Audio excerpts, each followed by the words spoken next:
Go ahead. My view is a weak recovery because it's a jobless recovery. What we have to do is we're asking the workforce in America with 90% employment to create more goods and services than they were doing 2 years ago with 95% employment. I think they can do it. I think we've got a lot of entrepreneurial skill. That's why I like tech, by the way, because tech is your productivity play in a jobless recovery. So but really, it's not going to be a boom. I got to bring pal Charlie Gasparino in, but there's really risks. I'm trying to create a balanced view of this stock market rally, too, because I don't think this is risk-free. However, someone whose expertise is risk-free is our great reporter, Charlie Gasparino. Now, Charlie... Your lips to God's ears, Larry. CIT, Charlie, is Uncle Sam going to let them fall hard, or are they going to let them fall soft? We know they're falling. I think hard, man. And I don't want to, I don't want to throw any. This is just my reporting. I don't have all the facts, and I guess we're going to get more during the course of the night. But it looks like Sheila Bair came in there, and this is what I'm hearing from my sources in Washington, that this is her doing. That she basically said, listen, these guys do not pose a systemic risk.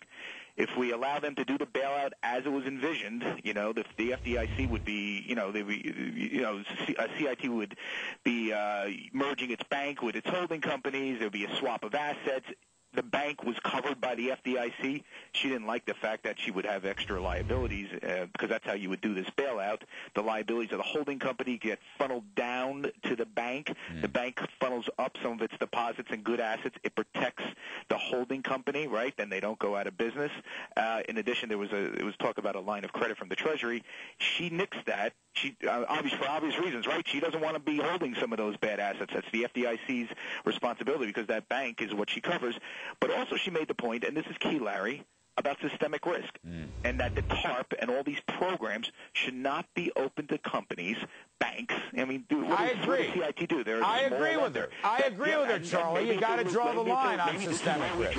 You got to draw the line. The line in the sand is CIT, is what she's saying. But Charlie, they do not represent systemic risk. All right, I agree. Why should we do this? But I want CIT to go into bankruptcy. That's what I want. However, Charlie, sometimes in a bankruptcy with a little tricky situation, they do have a lot of loans out to small and medium businesses in this current environment, which ain't great, all right? With no Fed discount window to let them down. In other words, why doesn't the Fed open the discount window and that very same day we initiate a bankruptcy proceeding in an orderly way?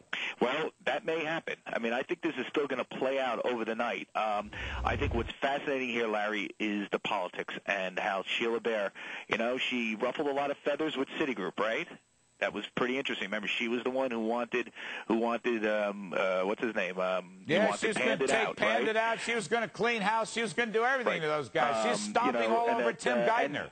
Here's something interesting, and I'm writing this book about the financial collapse. I go back many years in this whole thing, but as I write the latest stuff, it's kind of interesting because I'm reading Hank Paulson's testimony. Right tomorrow, he's going to go through why. The stuff involving Ken Lewis and whether he was threatened or not, and why Hank Paulson believed that B of A must go through with the deal with Merrill, which was going to show a huge loss, and Ken Lewis wanted to back out of the deal. And he says this in his testimony. Was he right? I think he was right. He put the wood to Lewis. At that moment in time, Charlie, he was right. At that moment, he was right. Bank of America did not, at the time, have any firm agreement with the government.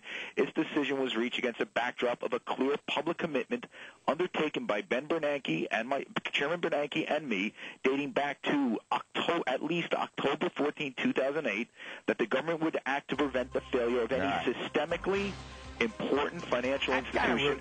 I believe that they have come to the conclusion, prodded by Sheila Bair, that CIT is not a systemically important financial institution. I happen to agree with it. I just would like to let him down a little easier. But Charlie Gasparino, as always, we cover this all night. We appreciate the point. Yeah, if you got anything new coming up on this, give us a yell. Our phone wires are always open. When we come back, we got to explore the rally some more. I'm going to get some reaction to this CIT story. Is this a little fly in the ointment? I want to look at the tech stock outlook. I want to look at the bank stock outlook. I want to talk about China. Guess what? China may be the invisible hand in this American stock market rally. Chinese driving up commodities like crazy today. And by the way, later on in the program, speaking of commodities, this tax and nationalized health care bill is so bad. It is off the wall. It is a bridge to the far left over the cliff It is so bad, I believe it'll never pass. And President Obama may break his pick on that. We have Senator Kay Bailey Hutchinson to report. This is the Kudlow Report. City, it's not city, it's CIT. They're in some trouble tonight, folks. We're going to see how this plays out. No one is too big to fail. Could that be a new doctrine?